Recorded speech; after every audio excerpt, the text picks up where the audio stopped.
大家好，我係賴師奶。喺上一集播出之後，有唔少網友對於大灣區可以搭直升機、坐快艇、睇花海都感到好好奇同埋讚嘆，紛紛都留言想獲得相關嘅旅遊資訊。其實能夠為大家北上旅遊提供有用同埋具吸引力嘅資訊，我當然會義不容辭啦。因為我一直都認為走進大灣區唔一定要置業嘅，反而應該多啲去各個城市嗰度暢遊，了解一下邊一個城市嘅特色同埋生活氛圍最適合自己，又或者先要體驗下根本大灣區係唔係真係適合自己，先至去下置業嘅決定都未遲。尤其是係國家堅守房住不炒，以及對房地產嚴肅整頓之後，樓市已經明顯出現咗一個分水嶺㗎喇。以往樓價飆升嘅週期已經唔再出現啦，沉底嘅格局亦都依然仲未改變，所以如今仲係買家嘅市場，大家就應該好好珍惜自己仍然係買家嘅身份，響市場上邊慢慢篩選。你哋係絕對有充足嘅時間去作出選擇嘅。相信大家都會不時通過中介嘅 YouTube 影片或者其他嘅短視頻接收到佢哋推銷樓盤嘅資訊，有時候根據指示按一啲數字或者詞語入去，就可以獲得佢哋一啲避坑指南、揀樓秘笈同埋心水推介等等嘅不公開資訊。最近佢哋都分享咗一啲成交暴增嘅數據啦，仲有一啲中介揚言響4月會有一個城區嗰度嘅房價會有1至2成嘅升幅，仲有部分分析認為未來內地樓市嘅升幅可以達到幾倍啊！當然，我都唔會否定佢哋嘅專業分析嘅。不過我自己嘅旅居生活同埋網友嘅定居生活就有一啲真實嘅體感，而相關嘅意見就同佢哋有啲唔同啦。所以我就希望藉住呢一集，我喺大家決定入市之前，多一個非中介嘅角度俾大家參考，讓大家可以喺中介同埋真正業主嘅意見之間作一次深入嘅幻想碰撞。有一位諾貝爾得獎者就分析出，絕大多數人做決定嘅時候，都以為自己係經過深思熟慮嘅。其實好多時候，我哋只係用咗快思嘅系統，而冇用到幻想嘅系統㗎。例如，我哋見到一個銀碼，好快就會決定佢係貴定係平，但係我哋就真係冇深入去了解點解嗰件東西佢係值得咁貴，或者賣得咁平喎。我覺得就好似我哋見到好多人通過視頻買樓，我哋就覺得內地嘅樓好抵買，於是就決定加入搶購嘅行列。但係好多買家根本就唔清楚嗰一個城區嘅市場價，就單純咁樣用一貫對價格嘅直覺去判斷，然後就急急入市啦。又例如我哋對於銷售人員言之鑿鑿嘅說辭，好似通勤時間啊、未來嘅規劃啊、置業攻略之類啊，我哋真係冇認真咁樣去提防過，究竟嗰啲說法係唔係真實呢？係唔係必然實現呢？又或者係咪真係適合自己呢？但係我哋就建基於嗰一啲說法上面，就作出咗置業嘅抉擇啦。因為我哋就係慣常用咗呢一種快思嘅方式，而冇真真正正咁樣通過幻想嘅系統去作出深入嘅思考，冇用到佢去抑制衝動啊！我記得有一位網友好真誠咁樣分享過，佢好鍾意珠海十字門某一個樓盤嘅，佢去咗售樓部睇咗好幾次銷售嘅情況，最後佢都係覺得貴唔值，就擱置咗呢一次嘅置業計劃啦。又有一位網友，佢已經唔單止一次，好抽心咁樣講，都唔明大家點解去大灣區置業唔先租後買呢？無論我哋對呢一啲睇法認唔認同都好啦，佢哋係好明顯用咗幻想系統去分析灣區置業呢一件大事嘅。我都同意，喺置業之前廣納意見係必須嘅。我亦都見到灣區裏面各個城市都有出色嘅中介，佢哋亦都各有獨特嘅見解。不過牽涉到交易買賣同埋利益嘅關係，所以我哋都應該要時刻保持住逆向思維去作出批判，尤其是要思考一啲中介唔會想你去思考嘅問題。作為中介嘅，當然係想我哋買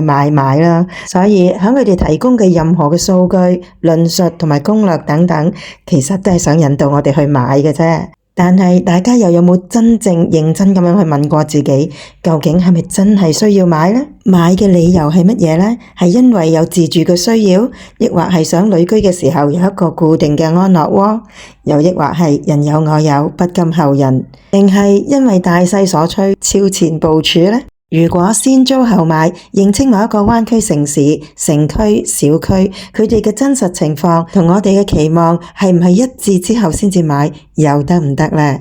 有一位網友，佢喺疫情期間睇咗好多中介嘅分析同埋業主嘅分享，於是喺通關之後就立即返到去灣區嘅鄉下嗰度置業啦。佢都自問自己做足功課，懂得避坑㗎啦。佢亦喺親友嘅推介底下完成咗單位嘅裝修，但係佢亦都因為裝修嘅問題，同呢一位親友產生咗芥蒂啦。加上佢都係完全融入唔到當地嘅生活習慣同埋人際關係嘅溝通方式。佢坦言樓就買咗啦，但係佢就會好少機會返去住啦。所以先租後買嘅好處唔單止可以實測單位嘅交標質素、園林嘅效果、物管嘅水平等等，而且更加能夠了解當地嘅風土人情、生活狀況係咪同自己嘅期望存在落差，又有冇違和感呢？呢一啲關於適應、喜好同埋習慣嘅問題，絕對係因人而異嘅，唔係經過自己親身體驗，係唔會得出一個答案。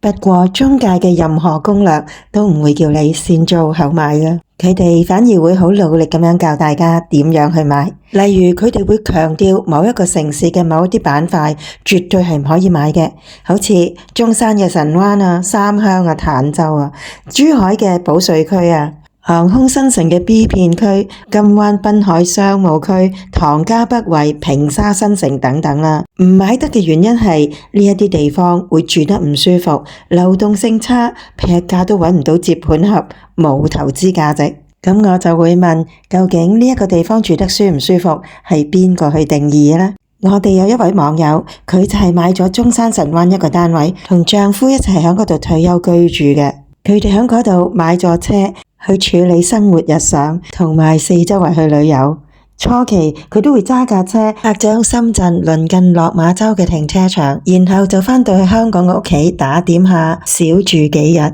最近佢同我講，喺神灣住得好舒服啊，鄰居又有好多香港人。而家佢哋每逢放假就四處去旅遊，新春先至去完番禺，之後又再啟程去3日2夜嘅自駕廣州之旅啦。所以佢而家已經好少返香港。原本佢喺香港有一個單位已經係收緊租，自製長糧噶啦，而家就連自己自住嗰個單位都攞埋去放租啊，咁樣就享受到更大嘅財務自由啦。有中介話嗰度生活交通唔方便，但係對於佢哋利用私家車出行嘅人嚟到講係完全冇影響嘅。佢哋就係好明白單位最緊要就係要總價低，可以毫無經濟壓力底下一次過付清咗房款。雖然周邊的確係比市中心靜嘅，但係對佢嚟講佢就係中意靜咯，因為佢本身就係向中學嗰度教美術嘅，佢好中意留喺屋企嗰度畫畫嘅。又好似網友 John， 佢響加拿大回流返中山嗰度定居，佢同佢父母因應住唔同嘅生活配套嘅需要，